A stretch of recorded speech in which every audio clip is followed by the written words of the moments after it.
Hi hello every one, நீங்க பார்த்துட்டு இருக்கிறது கலி vlogs and நான் உங்களோட ஸ்ரீ. இன்னைக்கு நான் எங்க போயிட்டு இருக்கேன்னு கேட்டீங்கன்னா கேரளாக்கு. ஆமாங்க, என்னோட க்ளோஸ் ஃப்ரெண்டோட மேரேஜ். ஸோ என்னோட காலேஜ் மட்டும் கேரளால அவ இருக்கா. She is Malayali. ஸோ எப்போ அவ காலேஜ் இருந்தாலும் நாங்கள் சொல்ற விஷயம், உன் கல்யாணம் கேரளால நடக்குது, நாங்கள்லாம் வரோம் அப்படின்னு சொல்லுவேன். பட் இப்போ நாங்கள்லாம் இல்லை, நான் மட்டும்தான் தனியாக போய்கிட்டு இருக்கேன். But I am so happy to go there. And நீங்க என் கூட சேர்ந்து இன்னைக்கு என்ன பார்க்க போறீங்க அப்படின்னா, ஒரு ட்ரெடிஷ்னலான கேரளா மேரேஜ் எப்படி இருக்க போகுது அப்படிங்கிறத பார்க்க போறீங்க. அதோட கூடவே நான் கேரளால இந்த vlogல என்னெல்லாம் பண்ணேன், இதெல்லாம் போனேன் அப்படிங்கிறத ஒரு ஃபுல் வீடியோ தான் இருக்க போகுது. வாங்க வீடியோக்குள்ள போலாம்.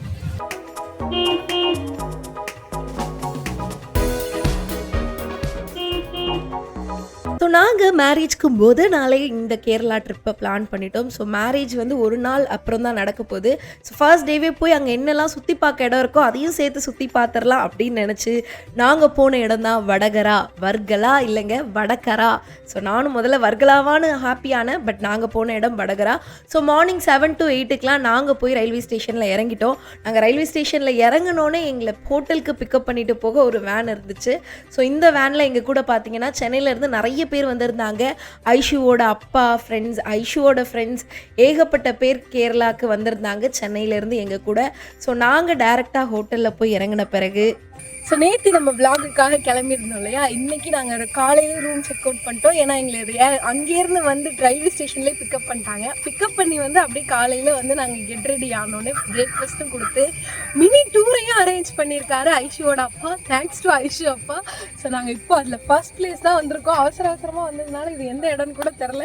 அதை நான் நெக்ஸ்ட்டு உங்களுக்கு வாய்ஸ் ஓவரில் சொல்கிறேன். ஸோ அடுத்து என்னென்ன பிளேஸ் வந்துட்டுருக்கு அப்படின்னு ஆன் த ஃப்ளோ இந்த விளாகில் நீங்கள் பார்க்க போகிறீங்க. ஸோ அப்படி நாங்கள் போன இடம் தான் பயமக்குட்டி மலா எக்கோ டூரிஸ்ட் ஸ்பாட். ஆமாங்க.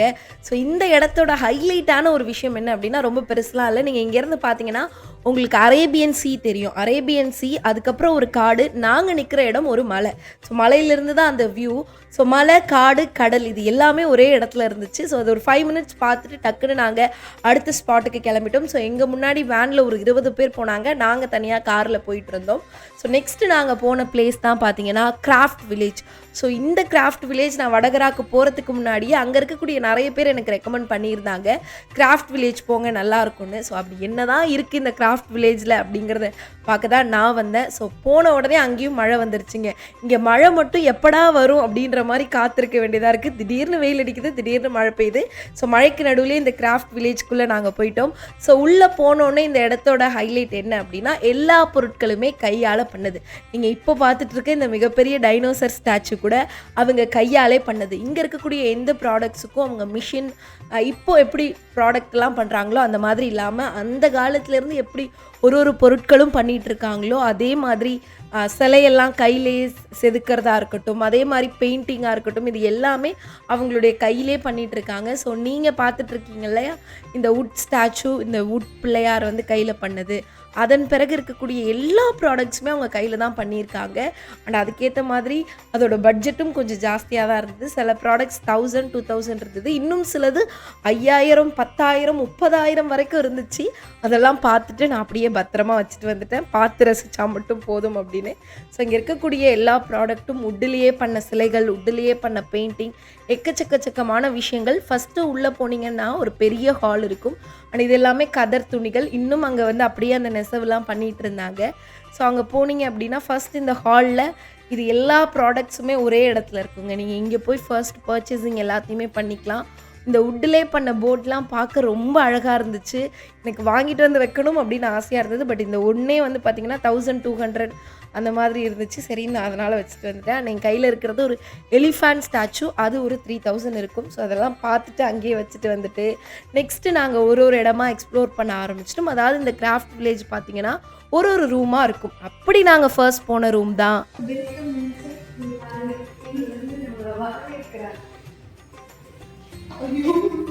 பயமா இருக்கு, சமூக ஸ்டாண்டிங்ன்ற மாதிரி இருக்கு பார்க்க.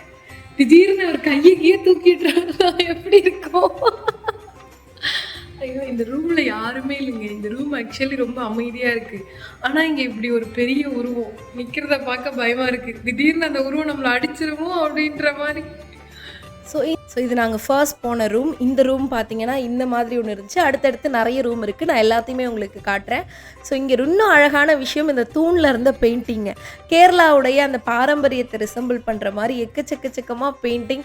அந்த தூணை அப்படியே அழகாக பார்த்து ரசிச்சுட்டே போகலாம் அப்படின்ற மாதிரி சூப்பராக பெயிண்டிங் பண்ணியிருந்தாங்க. அண்ட் நெக்ஸ்ட்டு ஒரு ரூமாக நம்ம விசிட் பண்ணோம். அதில் 2வது ரூம் பார்த்திங்க அப்படின்னா இந்த மாதிரி அங்கே இருக்கக்கூடிய அனிமல்ஸ் இதெல்லாம் வந்து கையிலே பண்ண ஒரு ஸ்டாச்சுன்னு சொல்லலாம். கையிலேயே பண்ணியிருக்காங்க.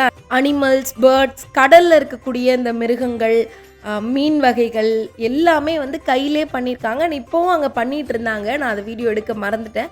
ஸோ இது ஒரு ரூம் அப்படின்னா. நெக்ஸ்ட்டு பார்த்திங்க அப்படின்னா இந்த மூங்கில்ல பண்ணக்கூடிய ஐட்டங்கள். ஸோ இது நம்ம சென்னையிலே நிறைய கடைகள் இங்கே ரோட்டோரங்கள்லேயே பார்த்துருக்க முடியும். ஸோ மூங்கில்ல பண்ண கூடை, மூங்கில்ல பண்ண சேர்ஸ், அந்த மாதிரி நிறைய விஷயங்கள் இங்கே பார்க்க முடிஞ்சுது. அண்ட் அதே மாதிரி இது வந்து பார்த்திங்கன்னா மூங்கில்ல பண்ண குழந்தைங்க ஆடக்கூடிய ஒரு சேர். இதுவுமே பார்க்க நல்லா இருந்துச்சு, எக்ஸ்பெஷலி கிட்ஸுக்காக பண்ணியிருந்தது. அண்ட் நெக்ஸ்ட்டு ரூம் பார்த்திங்கன்னா பெயிண்டிங். இந்த பெயிண்டிங்கோட ஹைலைட் என்ன அப்படின்னா இது வுட் பெயிண்டிங்கு. அதாவது ஒரு வுட்டை, ஃபுல் வுட்டை இந்த பெயிண்டிங் மாதிரி அழகாக அந்த ஸ்டாச்சு மாதிரி அதை அழகாக செதுக்கிட்டு அதுலேயே அப்படியே அது மேலேயே பெயிண்ட் பண்ணியிருக்காங்க. வுட்டு, ஸ்டாச்சு ப்ளஸ் பெயிண்டிங் ஒரு வேறு லெவல் ஆர்ட்டாக இருந்தது. அண்ட் இது அவர் அங்கே உட்காந்து பண்ணிகிட்டு இருந்தார். இவர் தான் இங்கே இருக்கக்கூடிய எல்லா ஸ்டாச்சு பெயிண்டிங்கையும் பண்ணியிருக்காரு. ஸோ இப்போ கூட ஒரு லக்ஷ்மி ஸ்டாச்சு ஒன்று வுட்டில் பண்ணிகிட்டு இருக்காரு பாருங்கள். இதுவும் பார்க்க ரொம்பவே சூப்பராக இருந்துச்சு அப்படின்னு சொல்லணும். அந்த இடத்துலையே ஸ்கல்ப் பண்ணி அந்த இடத்துலையே அதை ரெடி பண்ணி பெயிண்ட்டும் பண்ணி அங்கே வச்சுட்டு இருந்தாங்க. அண்டு பார்க்க ரொம்ப அழகாக நீங்கள் ஃபீல் பண்ண முடியும், டச் பண்ணி ஃபீல் பண்ண முடியும். வுட்டை பார்க்க ரொம்ப அழகாக இருந்த ஒரு இடம் அப்படின்னு இதை சொல்லலாம். இதுக்கு அடுத்தபடியாக நாங்கள் போனது ஒரு பெயிண்டிங்கு. ஸோ பெயிண்டிங் வந்து இப்போது நிறைய பெயிண்ட், டிஜிட்டல் பெயிண்ட் அந்த மாதிரி வந்துருச்சு. உங்களுக்கு பெயிண்டிங்லாம் பண்ணி கொடுக்குது. பட் இருந்தாலும் அங்கே ஒருத்தர் உட்காந்து கையிலேயே கஷ்டப்பட்டு வரைஞ்சிட்டு இருந்தார். அது எல்லாமே அவர் வரைஞ்சது தான். அண்ட் இதில் ஹைலைட்டான விஷயம் என்ன அப்படின்னா அங்கே வரைஞ்சிட்டு இருக்க இவர் ஒரு டெஃப் அண்ட் டம்ங்க. அதாவது இவர் காதும் கேட்காது, வாயும் பேசாது. இருந்தாலும் அவருடைய பெயிண்டிங் பேசுச்சு அப்படின்னு சொல்லணும். ரொம்ப அழகாக ஒன்னொன்னுத்தையும் பார்த்து வரைஞ்சிட்டு இருந்தார். அங்கே இருக்கிற பெயிண்டிங்கும் அவ்வளோ அழகாக இருந்துச்சு. நீங்கள் அந்த பெயிண்டிங் எல்லாம் பார்த்தீங்கன்னா இவரா இவ்வளோ அழகாக வரைகிறாரு அப்படின்னு ஷாக் ஆவீங்க. ஏன்னா அப்படியே பார்த்தீங்கன்னா இப்போ டிஜிட்டல் ஆர்ட்டை எப்படி ஒன்று எடுத்துகிட்டு வந்து அப்படியே பிரிண்ட் பண்ணி வைக்கிறாங்களோ அந்த மாதிரி இருக்க பெயிண்டிங். ஸோ இது எல்லாமே பார்க்க முடியும். பட் இது எல்லாமே அவருடைய கைகளால் அவரையே அழகழகாக பெயிண்ட் பண்ணிகிட்டு இருக்காரு. அண்ட் இப்போவும் அவர் பெயிண்ட் பண்ணுறதை அங்கே பார்த்துட்டு வர முடிஞ்சுது எங்களால். ஸோ நெக்ஸ்ட்டு போனது என்னோடய ஃபேவரட் ரூம் அப்படின்னு சொல்லலாம். குட்டியாக யானை மரபொம்மைகள். ஸோ உள்ளே போனோன்னே யானைக்குட்டியெல்லாம் நம்மளை தேடி ஓடி வர மாதிரி இருக்கும். அண்ட் இந்த ஒரு யானைக்குட்டியே பார்த்தீங்கன்னா 5 to 6, 7 kg இருக்கும். ஒரு 5000 rupees இது ப்ரைஸ் சொன்னாங்க. ஸோ இந்த குட்டி யானைக்குட்டிங்கெல்லாம் நம்மளை நோக்கி ஓடி வர மாதிரி அவ்வளோ க்யூட்டாக இருந்துச்சு அதை பார்க்குறதுக்கே. ஸோ நீங்கள் கீழே பார்த்தீங்க அப்படின்னா தெரியும், அழகாக நம்ம ரூம்குள்ளே என்ட்ரானோன்னே எல்லாம் நம்மளை நோக்கி ஓடி வர மாதிரி இருக்கும். அண்ட் இதுதான் அந்த கிராஃப்ட் வில்லேஜ் பக்கத்தில் இருக்கக்கூடிய ஒரு சின்ன ஏரியா, இல்லை குளமா, எனக்கு ஏரினே சொல்லலாம். பட் அது அளவுக்கு தான் இருந்தது. நடுவில் பார்த்திங்கன்னா ஒரு சின்ன மலை, அதை சுற்றி அப்படியே அந்த லெஃப்டில் வந்தீங்க அப்படின்னா இந்த கிராஃப்ட் வில்லேஜ். இந்த கிராஃப்ட் வில்லேஜில் கிட்டத்தட்ட 30 to 40 ரூம் இருக்குங்க. ஒரு ரூம்லேயும் ஒன்று செஞ்சுட்டு இருந்தாங்க. நான் ஒரு சில ரூம்களை தான் காமிச்சேன் உங்களுக்கு. ஜுவல்ஸ் இருந்தது, பாய் பண்ணிகிட்டு இருந்தாங்க. நான் ஆல்ரெடி சொன்ன மாதிரி இந்த கதர் உடைகள் எல்லாமே கையிலே பண்ணிகிட்டு இருந்தாங்க. இந்த மாதிரி ஒரு ரூம்லேயும் ஒரு விஷயங்கள் ரொம்ப டிஃப்ரெண்ட்டாக புதுசாக இருந்துச்சு. எல்லாத்தையும் பார்த்துட்டு அந்த இடமே பார்த்திங்கன்னா அந்த ஏரி பக்கத்தில் மழையில் சூப்பராக இருந்துச்சு. அந்த தண்ணியிலலாம் சும்மா விளையாண்டுட்டு ஜாலியாக நாங்கள் அந்த கிராஃப்ட் வில்லேஜில் என்ஜாய் பண்ணிகிட்டு இருந்தோம். அப்புறம் அப்படியே பார்த்திங்கன்னா மார்னிங் பிரேக்ஃபாஸ்ட் நாங்கள் கொஞ்சம் தான் சாப்பிட்டோன்றதுனால ஒரு சின்னதாக ஏதாவது ஸ்நாக்ஸ் சாப்பிட்லான்னு போனோம். அங்கேயே ஒரு கேஃபிட்டீரியா இருந்தது. அங்கே பார்த்திங்கன்னா ஒரு பனானா வடை வாங்கியிருந்தோம். அதோட இந்த பனானா கட்லெட், உள்ளி வடை, வெங்காய வடை தாங்க, வேறு ஒன்றும் இல்லை. பனானா கட்லெட் வந்து வேறு லெவலில் இருந்துச்சு. ஃபஸ்ட்டு ஸ்வீட்டாச்சே வாங்கணுமான்னு யோசித்தேன். பட் உண்மையாகவே நான் அதை வந்து வீட்டிலலாம் 2-3 வாட்டி இப்போயே ட்ரை பண்ணிட்டேன். ஜஸ்ட் பனானா, கோகனட், வெல்லம் அவ்வளோதான் அதில் இருக்குது. மேலே பிரெட் க்ரம்ஸ் போட்டு கட்லெட் மாதிரி பண்ணியிருக்காங்க. வேறு லெவலில் ஒரு பனானா கட்லெட் சாப்பிட்டு, உள்ளி வடையை சாப்பிட்டு, டீயும் குடிச்சிட்டு அப்படியே டேரெக்டாக நாங்கள் பார்த்திங்கன்னா ஐஷு வீட்டுக்கு வந்துட்டோம். ஸோ லஞ்ச் அங்கே தான் எங்களுக்கு. லஞ்சு என்ன பார்த்தீங்க அப்படின்னா சாம்பார் இருந்துச்சு, அப்புறம் மீன் கறின்னாங்க. நானும் மீன் கறி எதிர்பார்த்தா எறா குழம்பு தான் அவங்க மீன் கறின்னு இருக்காங்க. ஸோ அந்த எறா குழம்பு லஞ்சை முடிச்சுட்டு ஹோட்டலுக்கு நாங்கள் அதன் பிறகு வந்துட்டோம். ஸோ ஹோட்டலுக்கு வர வழியில் பார்த்தீங்க அப்படின்னா இந்த ஜீவ சமாதிக்கு வந்திருந்தாங்க. ஸோ இவர் வந்து பார்த்தீங்க அப்படின்னா சுவாமி சிவானந்த பரமஹம்சா அப்படின்னு சொல்கிறாங்க. இவருடைய ஜீவ சமாதி எங்கள் ஹோட்டல்லேருந்து ஒரு 5 கிலோமீட்டரில் தான் இருந்துச்சு. ஸோ இந்த இடத்துக்கு நாங்கள் போயிருந்தோம். அண்ட் இவருடைய ஹைலைட்டே என்ன அப்படின்னு கேட்டிங்கன்னா, இந்த சித்த மருத்துவத்தில் ரொம்ப பெயர் போனவர் தான் இந்த சிவானந்த பரமஹம்சா அப்படின்னு சொல்கிறாங்க. அதாவது சித்த மருத்துவத்துக்கெல்லாம் ஆதி காலத்தில் எல்லா விஷயத்தையும் இவர் தான் கண்டுபிடிச்சி கொண்டு வந்தாருன்ற மாதிரி சொல்கிறாங்க. ஸோ இவர் பார்த்தீங்க அப்படின்னா இவருடைய அந்த ஃபேக்ட்ரி இப்போவும் அந்த சித்த மருத்துவத்தில் அந்த பழமை முறை மாறாமல் 1 வருஷம் 2 வருஷம் எண்ணெய்களெல்லாம் அப்படியே குடோன் மாதிரி வச்சு இப்போவும் விற்றுட்ருக்காங்க. ஸோ அது ஒர்க் அவுட் ஆச்சுன்னா தான் செல்லிங்க்கே போகும் அப்படின்ற மாதிரிலாம் சொன்னாங்க. அண்ட் இது அவருடைய சின்ன அந்த ஹாலு. அந்த ஹாலில் அவரை பற்றியான விஷயங்கள் நிறைய இருந்துச்சு. அதுக்கே நான் ஒரு வீடியோ போடலாம். பட் இதுக்கு நடுவில் நான் அதை வச்சதுனால ஒரு சில விஷயங்கள் மட்டும் நான் அவரை பற்றி சொல்கிறேன். ஸோ அவர் தான் அந்த சித்த மருத்துவத்தின் தந்தை அப்படிங்கிற மாதிரி சொல்கிறாங்க. அண்ட் அவருடைய இந்த ஃபுல் ஜீவ சமாதியும் சுற்றி பார்த்துட்டு அங்கேயே அதுக்கான ஒரு ஹாஸ்பிட்டல் மாதிரி இருந்துச்சு. அங்கே நமக்கு என்ன ப்ராப்ளம் இருக்கோ அதை சொல்லி மருந்து வாங்கிக்கலாம். நான் வந்து என்னோடய ஃபேஸ்க்கு சும்மா ட்ரை ஃபேஸாக இருக்குது அப்படிங்கிற மாதிரி அதுக்கு மட்டும் கேட்டு வாங்கியிருந்தேன். அதை முடிச்சுட்டு ஹோட்டல் போயிட்டு ரெடி ஆகிட்டு நாங்கள் திருப்பியும் ஈவினிங் ஐஷுவோட வீட்டுக்கு போயிட்டோம். இவங்க தான் அந்த கல்யாண பொண்ணு. ஸோ இவங்க வீட்டில் பார்த்தீங்கன்னா ஈவினிங் ஒரு ஃபங்க்ஷன், ஒரு ரிசப்ஷன் மாதிரின்னு சொல்லலாம். அதான் ஆசீர்வாதம் பண்ணுற ஃபங்க்ஷனாக பொண்ணை மட்டும் ஆசீர்வாதம் பண்ணி அனுப்புவாங்களாம். ஸோ ஆசீர்வாதம் பண்ணுற ஃபங்க்ஷன்லாம் முடிஞ்சிருச்சு. ஏன்னா நாங்கள் ஹோட்டல்லேருந்தே லேட்டாக தான் போனோம். அதன் பிறகு இங்கே போனால் அந்த பொண்ணு மட்டும் நின்று எல்லாரும் அந்த பொண்ணுக்கு விஷ் சொல்லிகிட்டு இருந்தாங்க. நானும் போய் நடுவில் பேசிட்டு வந்துட்டேன். அண்ட் ஃபைனலி பார்த்தீங்க அப்படின்னா அவங்க வீட்டுக்கு பக்கத்துலேயே இருக்கக்கூடிய ஒரு பாரம்பரிய வீடு, கிட்டத்தட்ட 60-70 வருஷம் பழமையான ஒரு கேரளா ஹவுஸ். ஸோ இது உங்களுக்கு தனி வீடியோவாக வந்துட்டுருக்கு. ஸோ உங்களுக்காகவே இந்த கேரளாவுடைய பாரம்பரிய வீடு ஒரு வீடியோவாகவும் பார்ட் 2 ஒரு வீடியோவாக வச்சுருக்கேன். கல்யாணத்தன்னைக்கு என்னென்ன நடந்துச்சு அப்படிங்கிறது. அது மட்டும் இல்லாமல் ஆன் த பேக் இன்னும் எக்கச்சக்கமான வீடியோஸ் உங்களுக்காக இருக்குது. அதெல்லாம் பார்க்க மறக்காமல் கர்லி vlogக்கு சப்ஸ்கிரைப் பண்ணிக்கோங்க.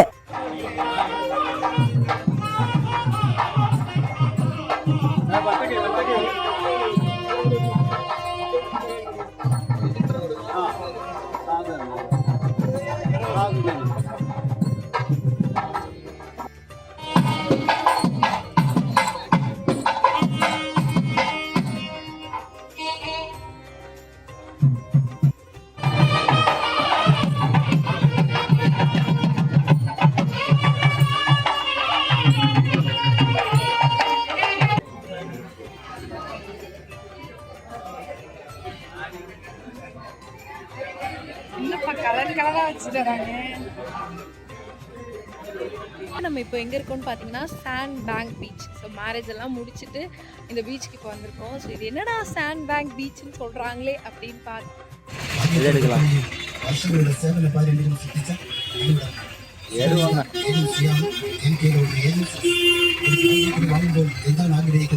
ഒരു സമ്മാനം ലഭിക്കണമെന്നാലേ ഈ കടപ്പനാട്